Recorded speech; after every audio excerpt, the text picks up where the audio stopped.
ইরানের সঙ্গে গত মাসে 12 দিনের যুদ্ধে রীতিমতো নিজেদেরকে বিজয়ী মনে করছে ইসরায়েল। যুদ্ধ চলাকালীন একাধিক ইরানি সামরিক কমান্ডার এবং পরমাণু বিজ্ঞানী নিহত হন এবং যুক্তরাষ্ট্র ফোর্দোর পারমাণবিক স্থাপনায় হামলা চালায়। এসবকে নিজেদের বড় সাফল্য বলে দেখছে তেল আবিব।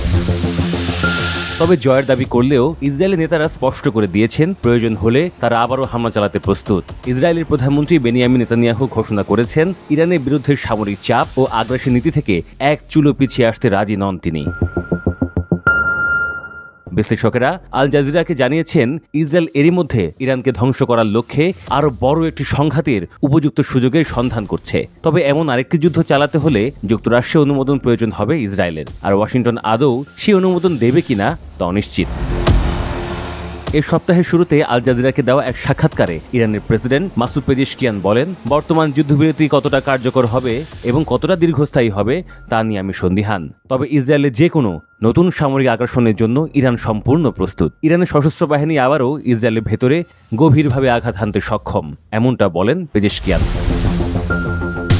ইরান বিষয় বিশেষজ্ঞ ও যুক্তরাষ্ট্রের বাম ঘেঁষা গবেষণার প্রতিষ্ঠান কুইন্সি ইনস্টিটিউটের সহ প্রতিষ্ঠাতা ও নির্বাহী ভাইস প্রেসিডেন্ট ত্রিতা পার্সির মতে, ইসরায়েলের আবার হামলা চালাতে যাওয়ার পেছনে কারণ হলো তারা চায় ইরানকে সিরিয়া বা লেবাননের মতো বানাতে, যেখানে ইসরায়েল যখন খুশি তখন হামলা চালাতে পারে কোনো রকম জবাবদিহি ছাড়াই। বিশ্লেষকরা বলছেন, ইউরোপীয় দেশগুলো যদি আবার ইরানের উপর কঠোর নিষেধাজ্ঞা আরোপ করে তবে সেটি ইসরায়েলের জন্য আরেকটি যুদ্ধের সুবর্ণ সুযোগ হতে পারে। চলতি জুলাই মাসের শুরুতে মার্কিন পররাষ্ট্রমন্ত্রী মার্কো রুবিও জার্মানি, ফ্রান্স ও যুক্তরাজ্যের পররাষ্ট্রমন্ত্রীদের সঙ্গে এক বৈঠকে বসেন। সেখানে তারা একমত হন যে আগামী আগস্টের মধ্যে নতুন কোনো পারমাণবিক চুক্তি না হলে ইরানের বিরুদ্ধে জাতিসংঘ নিরাপত্তা পরিষদের নিষেধাজ্ঞাগুলো পুনর্বহাল করা হবে। এখন যদি ইউরোপীয় দেশগুলো একই পথ অনুসরণ করে তবে ইরান পরমাণু অস্ত্র বিস্তার রোধ সংক্রান্ত চুক্তি এনপিটি থেকে সরে আসতে পারে, এমনটাই আশঙ্কা পার্সির। তিনি বলেন, এটা হলে ইসরায়েলের সামনে আবার হামলা চালানোর রাজনৈতিক সুযোগ তৈরি হবে।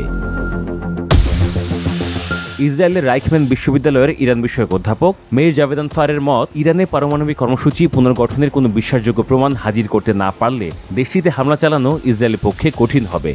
গত বুধবার নিউ ইয়র্ক টাইমসের এক প্রতিবেদনে বলা হয়, ইসরায়েল এরই মধ্যে ইরানে নাশকতামূলক গোপন অভিযান চালিয়ে যাচ্ছে।